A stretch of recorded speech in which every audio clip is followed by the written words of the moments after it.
Bine v-am găsit, bine v-am regăsit, dragii mei din Zodia Pești, oriunde v-ați afla. Bine ați venit tuturor pe canalul meu Tarot Flori de Loto, numele meu este Nina, pentru cei care nu mă cunosc. Și ca de fiecare dată mă bucur să vă am alături, atât pe dragii mei abonați, cum de asemenea și pe cei care poate sunteți pentru prima oară aici pe canal. Azi voi face o lectură temporală fără limită de timp, pe care voi să o puteți urmări oricând doriți sau atunci când apare în viața voastră. Așa că, dragilor, toți cei care aveți soarele, luna, Venus, ascendentul sau oricare alt aspect astral din harta voastră natală și care are legătură cu Zodia Pești, atunci această lectură este de asemenea și pentru voi. Desigur, nu trebuie să uitați un lucru important. Voi sunteți cei care vă construiți viitorul și fiind o lectură generală, vă rog din suflet să luați decât acele mesaje care rezonează cu voi, iar restul lăsați-le să zboare în univers, pentru că sigur sunt pentru alte energii care într-o mai mică sau mai mare măsură au o legătură cu Zodia Pești. Și haideți să începem, să vedem ce ne spune acest minunat oracol Panta despre voi, dragilor din Pești, ce vine în următoarea perioadă.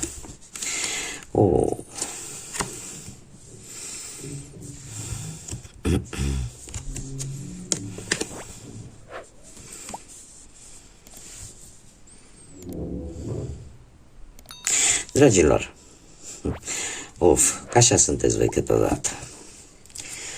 Acum o luați la deal, acum o luați la vale.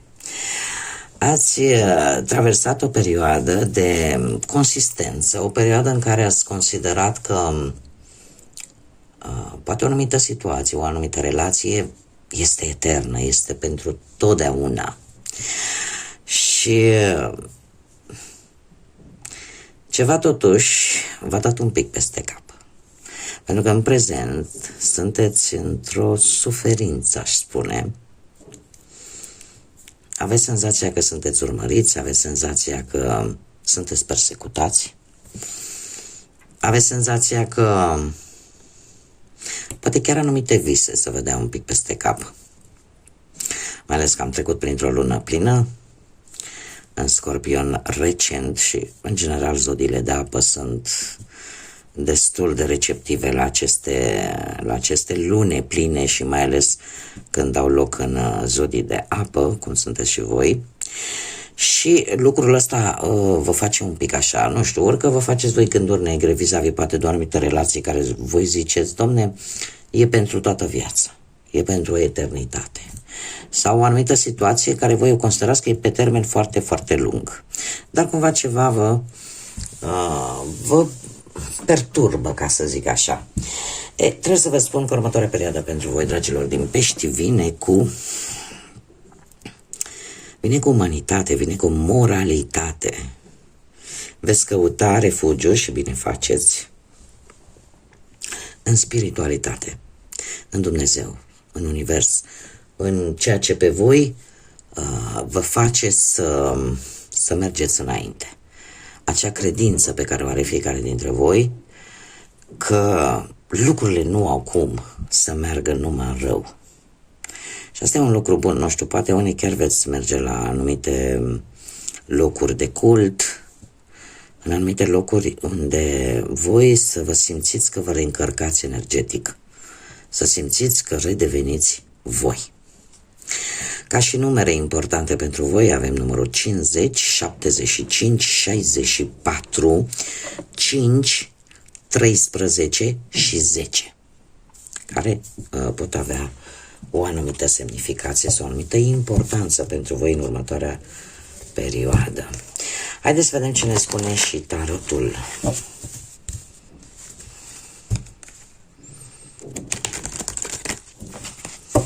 Ce vine pentru dragii mei din Pești în următoarea perioadă?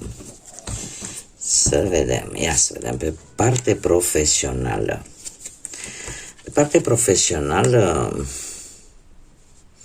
știu dacă ați avut ceva probleme la locul de muncă sau cu locul de muncă.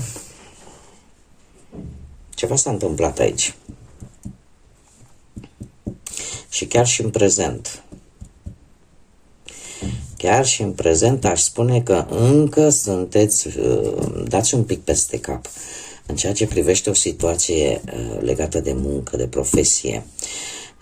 Nu știu, ori că știți că poate veți fi dați afară sau ați aflat voi că să fac niște reduceri de personal și lucrul ăsta v-a dat un pic peste cap, fără să realizați de fapt că poate aveți și voi aturile voastre și atunci e posibil să nu fi fost dați afară de la locul de muncă, să nu fi pierdut jobul.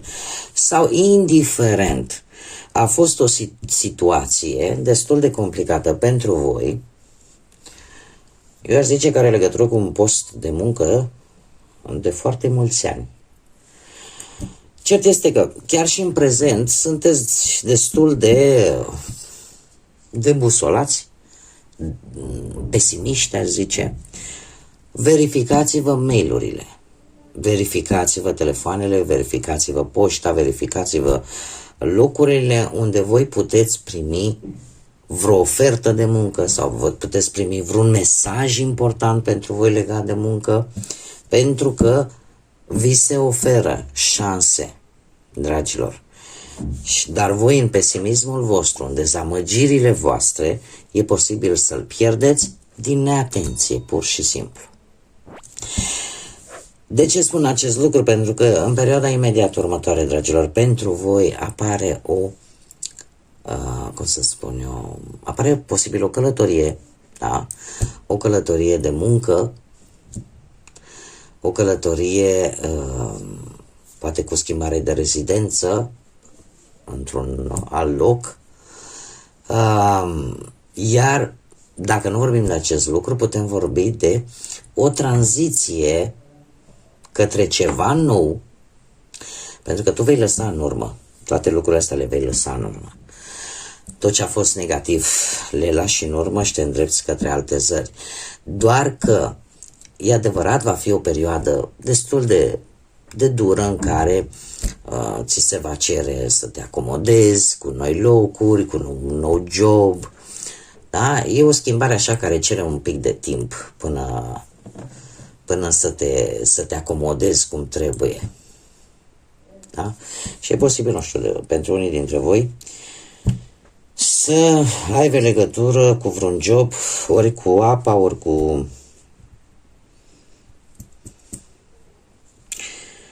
că cu condusul, dar eu aș spune mai degrabă cu apa. Pentru unii, nu pentru toată lumea. Haideți să vedem, pe plan material. Pe plan material,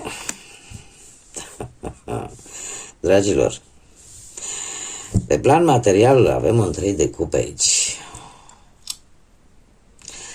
Ați avut o perioadă recent când ați cam cheltuit așa un pic pe bunăstarea voastră personală.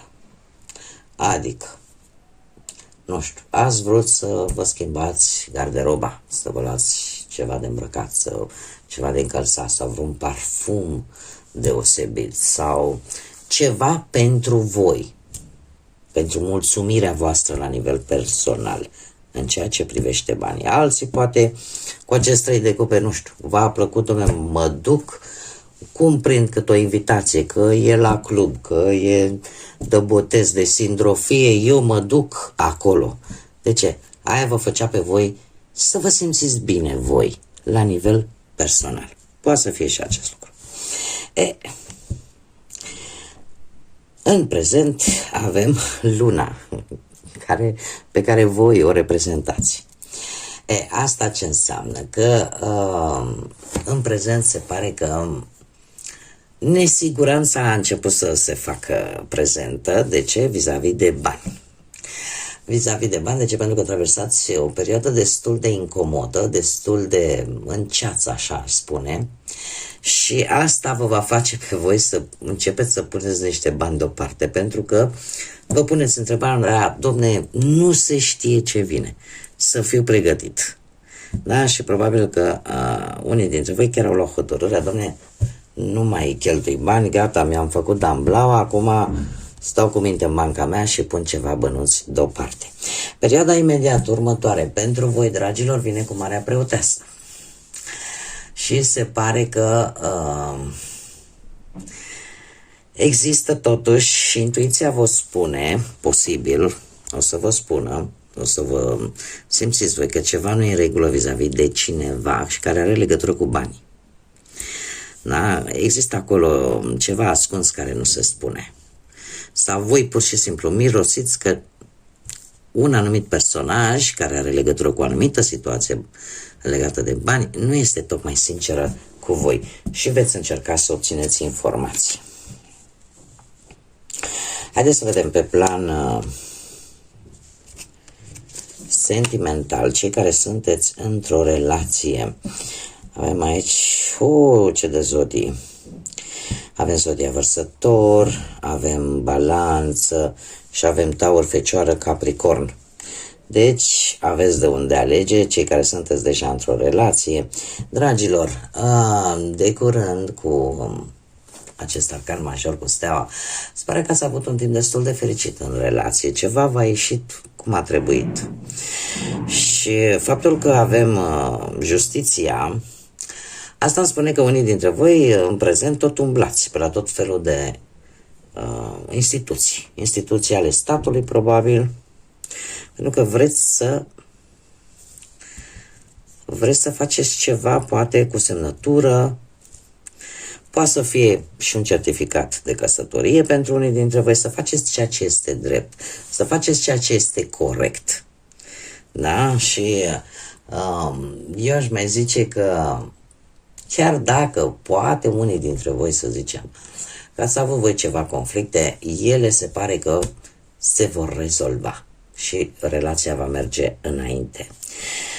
Perioada imediat următoare pentru voi, dragilor, vine cu acest paj de monede, un paj de monede care te va îndemna să acționezi, să obții anumite informații necesare, să lași un pic monotonia și să hrăniți relația dintre voi, să dați un nou impuls relației, pentru că există riscul să apară o ușoară monotonie în relația voastră și de aici cumva să se repete istoria într-un fel sau altul.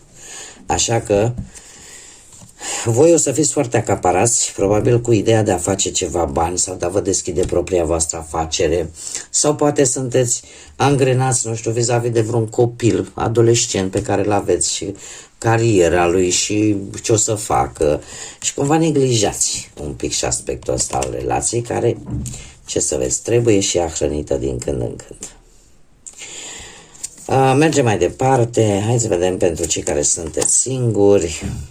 Dragii mei, și aici, desigur, îmi apar zodii de apă, la fel ca și voi, Rac, Pești sau Scorpion. Aici puteți fi foarte bine voi. Se pare că, dragilor, voi, cei care sunteți singuri, aveți șansa să cunoașteți pe cineva, dar voi, cel puțin recent, ați avut o atitudine destul de sigură pe voi, destul de ambițioasă și eu aș spune că, indiferent cât de dificil ar putea fi situația pe plan sentimental pentru voi, reușiți într-un fel sau altul să vă mențineți calmul și acea măsură, acea înțelegere și e posibil ca pentru unii dintre voi să apară cineva mai în vârstă decât voi, tot dintr-o zodie de apă. Cum am mai spus, Rac, Pești, la fel ca voi, sau Scorpion. Dar este cineva destul de sentimental, își controlează foarte bine emoțiile, sentimentele, nu se lasă așa să se vadă foarte ușor, dar are o manieră de a asculta tare blândă și o fire destul de înțelegătoare și iubitoare și se pare că în prezent deja ați început așa o tatonare cu acest doi de cupe în care se pare că sunteți mult mai pasionali, mai emoționali, mai profunzi, mai senzuali. Da? A apărut așa o conexiune foarte puternică. Care vă place? 6 de monede, următoarea perioadă pentru voi, dragilor, are un ins karmic. Pentru că apare aceste mari șanse să vă dați seama că această persoană, pe lângă faptul că poate este foarte, cum am mai spus, stăpân pe el, blând, un personaj înțelegător, blând, tolerant, diplomat, veți descoperi că, cum să zic eu, este și generos. Și nu știu de ce, dar e posibil ca unii dintre voi să cunoașteți această persoană prin intermediul unor prieteni comuni. Da? Deci aici există niște prieteni comuni care dă și ei o mână de ajutor și se pare că fac o treabă bună. Haideți să vedem ce ne spune și acest oracol al lunii. Ce vine pentru dragii mei din Pește în următoarea perioadă? Și avem ultimul pătrar de lună în Berbec, care spune că să încerci să lucrezi prin intermediul a ceea ce tu simți. Asta ce înseamnă? Că intuiția la voi și la oricare altă zodie de apă este foarte accentuată. Asta înseamnă că totuși nu trebuie neapărat nu trebuie nici să pierzi din vedere gândirea logică, gândirea rațională, dar se pare că în următoarea perioadă ascultă-ți instinctele, ascultă-ți intuiția, ascultă-ți emoțiile, pentru că ele te vor ghida. Haideți să vedem ce ne spune și ce ne spun aceste zaruri astrologice, ce vine pentru dragii mei din Pești în următoarea perioadă. Și avem zodia Gemeni, casa a 10-a și aici avem Venus. Bun, avem Venus, planeta iubirii. Casa 10-a. Casa 10 este casa reușitelor, a carierei, a unui, a unui nou loc de muncă posibil. În general ne vorbește de oportunități care pe tine te pot ajuta să obții ceea ce tu îți dorești. Este casa succesului. Și cu ce vine? Cu Gemeni, care ne vorbește de comunicare foarte bună, de istețime, de a gândi lucrurile foarte bine și cum să spun eu, de o perioadă destul de vivace, o perioadă destul de plină, așa, destul de energică, mai ales pe partea asta a carierei și, așa cum am mai spus, a muncii.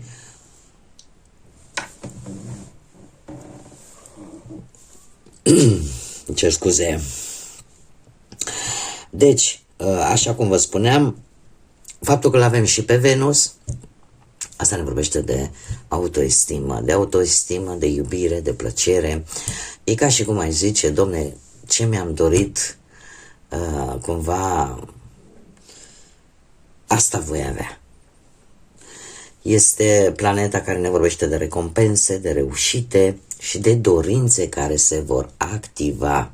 Dar de asemenea ne vorbește și de acea nevoie de a fi iubit, de nevoia de iubire. Că vorbim de voi, să vă iubiți voi pe voi, să vă reînvățați să vă iubiți voi pe voi. De ce? Pentru că luptați pentru dorințele voastre și se vor activa anumite dorințe, vise ale voastre pe care voi le-ați avut și care au o legătură cu cariera voastră profesională. Așa că se pare că istețimea, inteligența, rațiunea vor avea un rol important pe casa carierei și a reușitelor. Bun, dragii mei, cam atât am avut pentru voi. Eu vă mulțumesc pentru atenție, vă mulțumesc pentru răbdare și până data viitoare, când ne vom reîntâlni la o nouă lectură, vă doresc tot binele din lume, să aveți parte de multă energie pozitivă și, desigur, să fiți iubiți, dragilor.